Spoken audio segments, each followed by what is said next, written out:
If you don't want to be like everyone else, then you have to make the sacrifices others aren't willing to make. That's what my mentor told me when I was in my early 20s, and it stuck with me ever since. I started out with no qualifications and no money, but still managed to become a multi-millionaire. And a big part of that was down to avoiding the 7 things I'm going to be sharing with you today. The first thing to avoid is working for only money. Imagine for a moment that you got a boring but well-paid job. You quickly start stacking some nice cash as your earnings grow. Your friends will think you're absolutely killing it, and your parents will probably be pretty proud too. However, over time, your earning potential would start to plateau. This is path A. Now, imagine instead you get a challenging but lower paid job. You might struggle for a couple of years as you improve and adapt.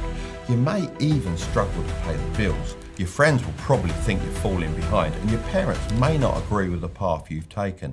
However, over time, your earning potential will start going through the roof.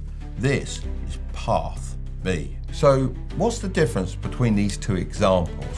Well, path A prioritizes money early on, whereas path B prioritizes 2 key things: skills and equity. Every self-made millionaire I know has followed path B, as it's the only way to build that kind of wealth. As I mentioned, I left school at 16 with no qualifications. However, I immediately went out looking for jobs and actually got offered more than 5 opportunities. So I had a big decision to make. Which should I choose? I decided to become a carpenter's apprentice. The pay wasn't great, but I knew the skills I'd learned would be extremely valuable, so I prioritised those.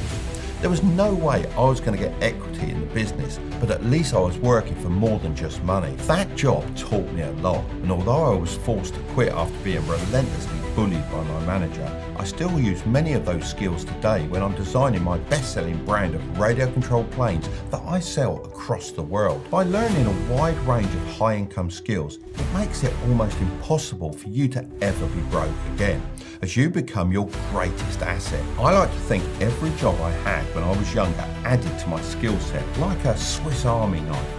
Nowadays, I'd recommend prioritising online-based high-income skills such as copywriting, video editing and coding.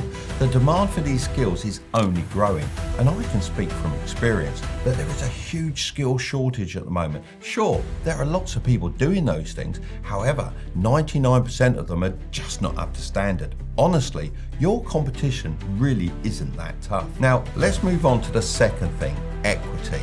This just means owning a percentage of a business so you can benefit from the profits. My Radio Control model brand is a perfect example of this. You can gain equity in a few different ways. The most obvious way, and the way I did it, was to start the business myself. However, you can also gain it by working for it if you're extremely skilled in certain areas. This is known as sweat equity. Lastly, you can purchase equity in certain businesses, although I wouldn't recommend this as much unless you have the skills that can help accelerate that business forward. My friend Simon Squibb often goes around in public telling people to start their own businesses or ask for equity from their boss. While I 100% agree with the sentiment, you need to have some self-awareness with this. Firstly, it's worthwhile working for someone to gain skills before starting a business of your own.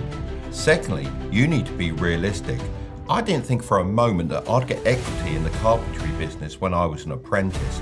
So when you ask, make sure you have a solid case for why you deserve it and how you can add value to the business instead of just taking from it. You need to first focus on becoming someone worthy of equity. The main takeaway here is that too many people get blinded by money, forgetting the importance of skills and equity. This is the biggest trap. The more you obsess over earning just money, the less you'll likely make in the long run. The second thing to avoid is buying a luxury lifestyle. Picture yourself cruising through Dubai's sun-drenched streets in a bright yellow Lamborghini. You pull up to a swanky restaurant and order a $500 fillet steak without batting an eyelid. How does imagining that lifestyle make you feel? Pretty successful, right? Well, here's the truth. Most people you see living this way are far from successful. The majority are paying for cars they can't afford, taking trips to Dubai on credit cards they'll spend 5 months paying off, and ordering steaks at Salt Bay's restaurant that leave them with a bill they can't handle. These people are living a lie, pretending to be rich while drowning in debt. It's all smoke and mirrors, as it's much easier to impress others on social media than build real wealth. Seeing people live these luxury lifestyles might tempt you to start playing the flexing game too, as you feel like everyone is living a better life than you. However, this is far from the reality. In fact, 37% of Americans can't afford unexpected expenses over $400. 39% worry they can't pay their bills, and 60% of American households can't afford to buy a new car. Once you've made your millions, you can buy whatever you want. That's the point of becoming wealthy. However, in the early days, you can't live like a king and build wealth at the same time. Instead of buying depreciating items like flashy cars, designer clothes and dining in expensive restaurants, invest in assets such as stocks, shares, crypto and real estate. These assets will increase in value and generate income that you can then use to do whatever you want. The third thing to avoid is doing everything yourself. You might be really great at what you do, but no matter how hard you try, you'll never be able to outcompete a group of talented people working together. Look at anyone who's made it big in sports or business. If you do some digging, you'll see they all had help. Let's take Elon Musk as an example. On the surface, it might appear like he's a genius entrepreneur who's achieved everything single-handedly. However, that couldn't be further from the truth. He was part of the group that launched PayPal. When eBay acquired PayPal for $1.5 billion in 2002, these newly wealthy tech experts spread across the industry like a virus. Now they're known as the PayPal Mafia, as they've become such a powerful group. After leaving PayPal, they started many successful companies. These include big names like YouTube, Yelp, LinkedIn, and SpaceX. They often invest in each other's projects and give advice. But what if you're not aiming to launch the next billion-dollar company, and instead just want to earn some extra money with a side hustle?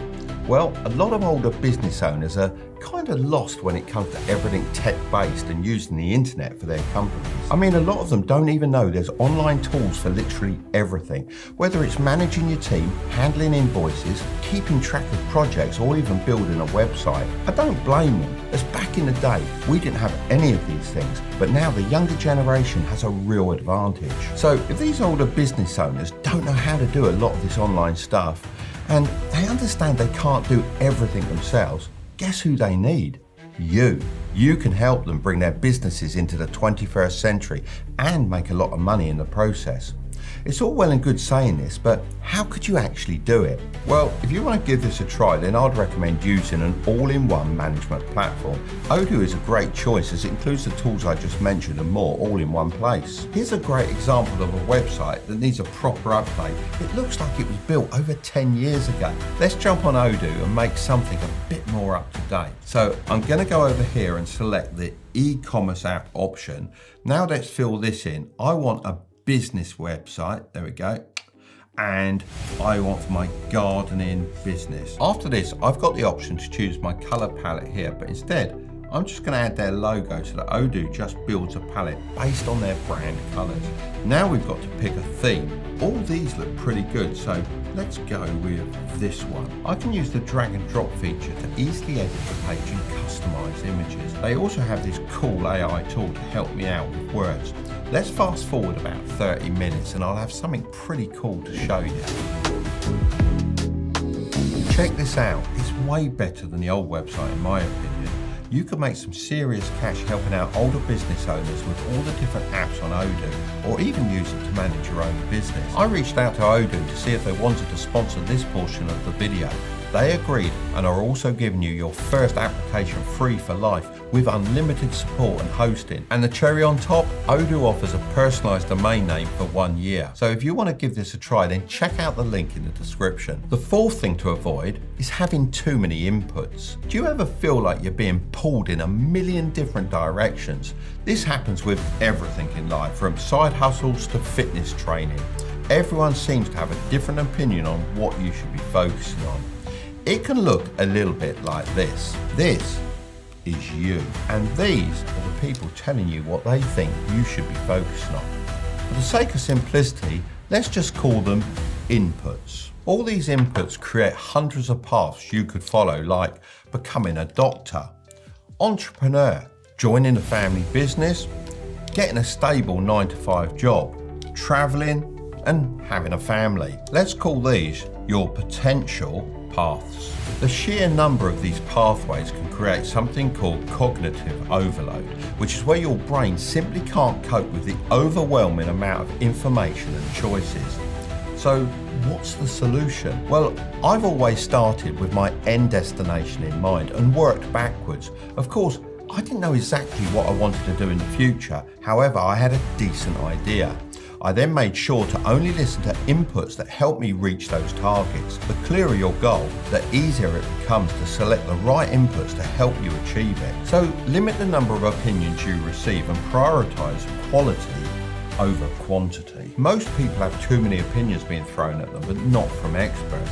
Cut out general opinions and instead seek expert advice. This could come from a mentor, someone successful in your field, or even educational videos from experts like myself. By doing this, you'll get more valuable, focused, and specific guidance for your end goal. Remember, even when you work your way backwards, you still don't need to know everything at once.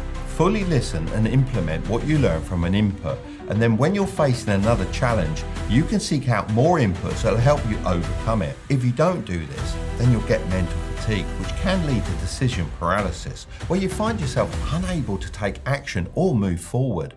Some people might even mistake this for being lazy, but in reality, your brain just gets overwhelmed. The fifth thing to avoid is being ego-driven. Let me start by saying this. Arrogant people won't even finish this video. They think they already know everything, so why bother sticking around? But that's exactly the problem.